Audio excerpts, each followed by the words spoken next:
Assalamualaikum warahmatullahi wabarakatuh. Sampurasun palawargi sadayana. Ketemu lagi dengan Mang Ai channel. Sekarang Mang Ai lagi ada tapi sebelum Mang Ai lebih jauh lagi ngobrolnya, alangkah baiknya saudara-saudara atau teman-teman yang ada di channel YouTube Mang Ai ya, di subscribe dulu ya channelnya, di like, komen, dan subscribe biar Mang Ai lebih semangat untuk mereview tempat-tempat, kegiatan-kegiatan masyarakat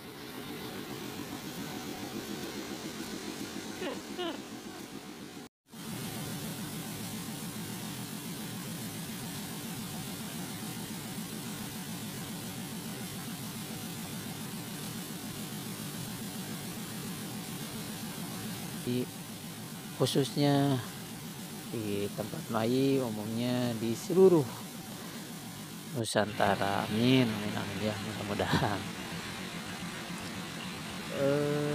Di sini Mang Ai ada di tempat penggilingan padi ya, ada di tempat pengolahan padi.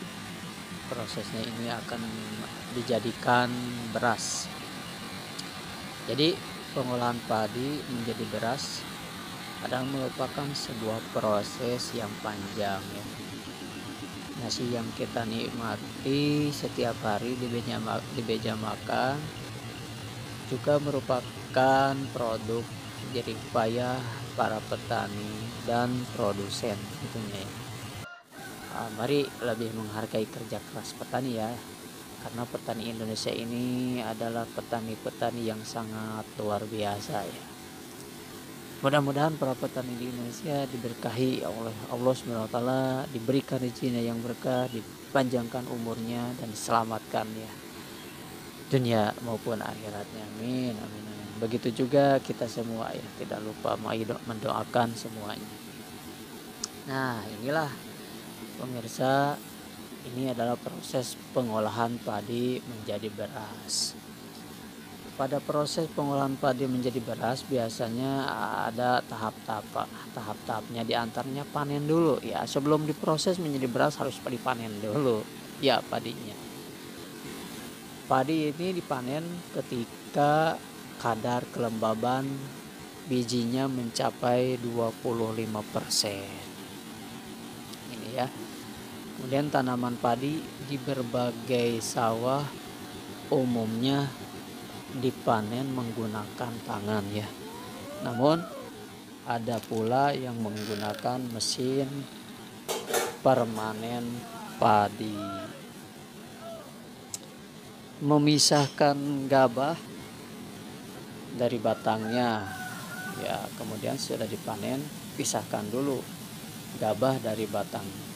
Gabah dipisahkan dari merang atau padi dengan cara dipukul-pukul sekali ya, terus dipukul-pukul sampai lepas.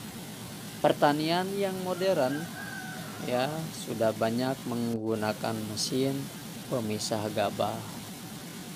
Petani yang lebih tradisional juga tidak langsung memisahkan gabah dari batangnya, namun menjeburnya dulu selama kira-kira seminggu, itu pun kalau cuaca bagus. Kemudian pengeringan gabah ya. Sebelum diolah, gabah perlu dikeringkan dahulu sehingga kelembabannya mencapai kira-kira 20% ya. Sesudah gitu lalu digiling. Gabah itu digiling seperti kita lihat di sini. Gabah digiling untuk memisahkan sekam padi dari beras ya, dipisahkan. Jika hanya sekam yang dihilangkan, hasilnya adalah beras merah. Jika bekatul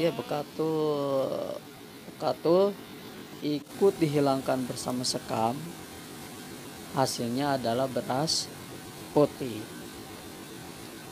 Dalam proses penggilingan gabah modern ada 2 jenis proses. Proses pertama adalah penggilingan satu tahap, yakni menggiling padi hingga sekam dan bekatul terpisah bersamaan.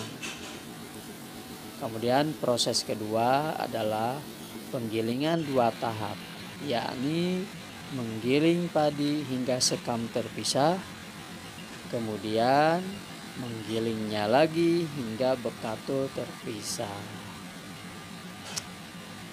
Kemudian cara pemutihan beras.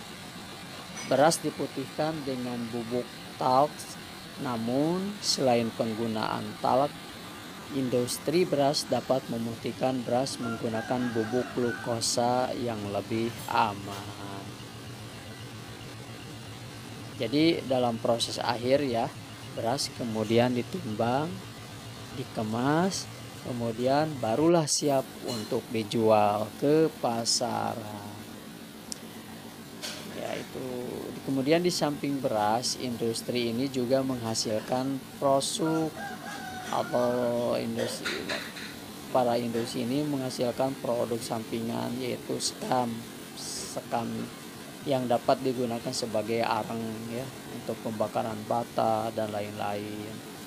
Kemudian serbuk bekatul yang dapat digunakan sebagai campuran makanan ternak, serta tidak campuran sekam dan bekatul untuk memakan juga bisa lebih kreatif untuk ayam, dalam pengolahan hasil dan sebagainya. Penggilingan beras kalau di Mang Ai di luar negeri aja seperti di Jepang, itu disebutnya huut kecil, dapat diproses menjadi kalau sekam berarti huut badag.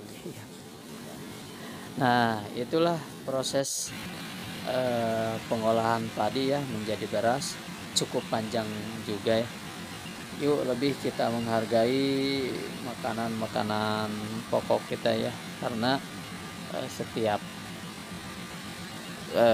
makanan yang kita konsumsi itu tidak lepas dari upaya atau tindakan para petani di lapangan. Jangan lupa ya like, sekali lagi komen dan subscribe channel Mang Ai. Mungkin cukup sekian ya. Kita jumpa di lain waktu. Insya Allah Mang Ai akan mereview lagi tempat-tempat apa ya yang Mang Ai dapat. Tetap semangat, jaga kesehatan. Assalamualaikum warahmatullahi wabarakatuh.